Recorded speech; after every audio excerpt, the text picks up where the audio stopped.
સુરતના કાપોદ્રામાં 5 વર્ષની બાળકી પર તેના જ મોટા પપ્પાએ દુષ્કર્મ આચર્યું. પિતાનો સગો મોટો ભાઈ જ બન્યો હેવાન.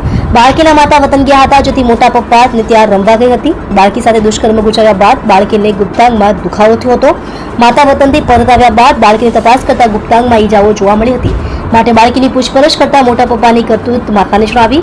માતા બાળકીને તાત્કાલિક હોસ્પિટલમાં લઈ જતા તેની સાથે દુષ્કર્મ થયું હોવાનું સામે આવ્યું. ઘટનાને પગલે કાપોદ્રા પોલીસ મથકમાં નોંધાઈ ફરિયાદ. મોટા પપ્પાને જાણ થતાં સુરત છોડી ભાગવાની હતો ફિરાકમાં.